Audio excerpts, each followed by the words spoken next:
মটরের ঘুগনি বানাবো বন্ধুরা, দেখে নিন চটপট। দারুণ স্বাদের, খুব সুস্বাদু খেতে হবে।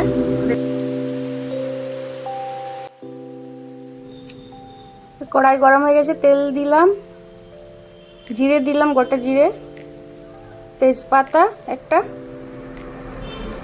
একটু নেড়ে নেবো।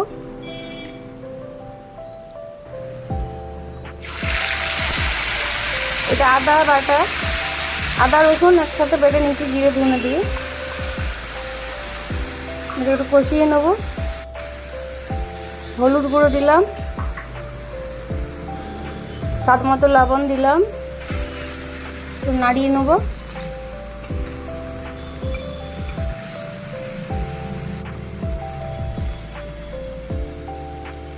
একটু কালারের লঙ্কা দিলাম, ঝাল না, এটা কালারের জন্য টমেটো কুচি দিলাম। একটু কষিয়ে নেব।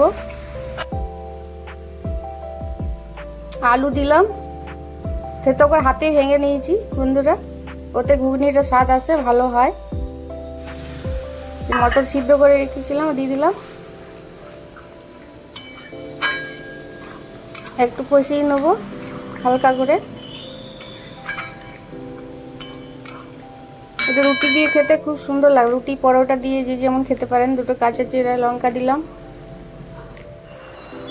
ভেজে রেখেছিলাম সয়াবিন অল্প, ওইটা ছড়িয়ে দিলাম। ধনে পাতা কুচি দিয়ে দিলাম। এবার নামিয়ে নেব। আমি যেভাবে বানালাম এরকম আপনারা বানিয়ে খাবেন, খুব সুন্দর খেতে লাগবে, দেখবেন। আর ভালো লাগলে চ্যানেলটিকে সাবস্ক্রাইব, লাইক করবেন, পাশে থাকবেন। ধন্যবাদ আজকের মতো।